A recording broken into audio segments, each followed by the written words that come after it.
When I paint a picture, and you'll probably be able to find yourself in this picture, a group of engineers is trying to solve a problem.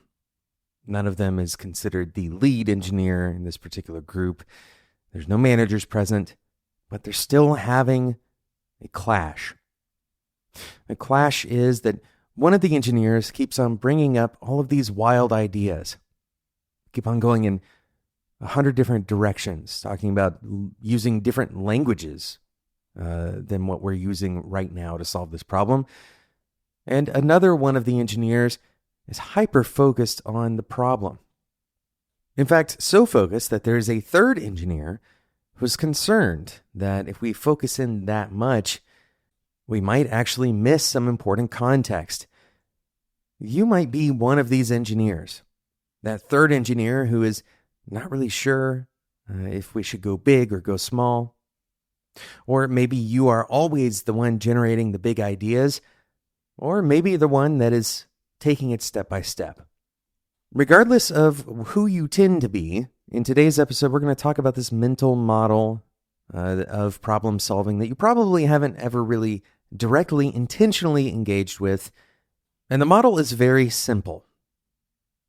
When you are thinking outside of the box, or if you're trying to expand your options, think about the funnel going outward. This is called diffuse thought. Diffuse thinking allows you to draw conclusions or connections, explore new ideas that are not really directly related to any primary idea that you started with. This is a way of gathering new information beyond the scope of what you've already explored. And then focused thinking is just the opposite. Focused thinking is incentivized to eliminate options, to eliminate pathways, and instead to focus on one pathway, or to try to focus on one pathway at least. And it makes sense to use these two types, kind of modes of thinking, and to orchestrate them explicitly. Because what happens if we don't recognize these two kinds of thinking, these two modes of thinking, is that we end up in that place where one person is in diffuse mode, another person is in focused mode, and another person is not really in either. They're kind of jumping between diffuse and back to focused. And they may feel guilty because they're not focusing in, or they may feel guilty that they're not giving enough credence or enough opportunity for more kind of external thoughts.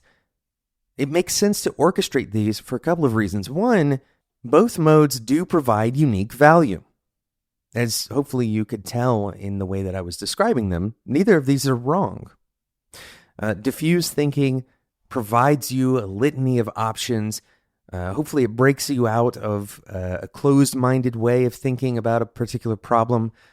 It avoids kind of finding a local maximum, right? This idea that you're kind of exploring more of the landscape. So if there is a better option that you haven't considered, and at least the very beginnings of that thought can enter the conversation with diffuse thinking. But of course, diffuse thinking is not going to deliver any particular result, any particular solution. It's an exploratory way of thinking, but you need focused thinking to then execute on whatever those exploratory options were. So here's how you might orchestrate focused and diffuse thinking. It's not just one and then the other. First, you might want to describe the problem very clearly. This requires focused thinking. You need specific information that describes the problem itself. And then you take the output of this focused thinking and use it as an input to diffuse thinking. So now that you have a very specific problem that you're trying to solve, you can use that as a platform for diffuse thinking so that, and here's the important part, that diffuse thinking is actually valuable. Rather than the diffuse thinking being all about everything under the sun, it actually has a direction and a focus. This focus is provided by some kind of ground rules for the diffuse thinking, which provide clarity about which of the diffuse thoughts, whatever those generated thoughts or explored thoughts are valid to consider in the next phase. And as you begin to focus in, you're taking, perhaps a large list of ideas and figuring out, okay, which of these ideas makes the most sense moving forward. So then you might shift back into focus thinking, but you may be tempted to quickly pick one. Instead, focus your attention on identifying which of these ideas makes the most sense.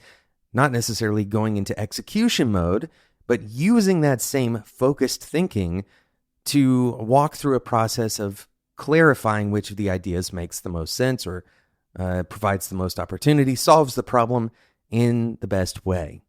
Now, it's important to note that this isn't the only kind of problem-solving architecture that works, and you might end up actually doing this kind of in a revolving cycle. You could imagine that once you've identified a particular direction, you might then use that as input for more diffuse thinking. If you're going to go this direction, then what are the many ways that you can execute this particular pathway? The important thing here is to recognize that there are indeed multiple ways of thinking about the same problem.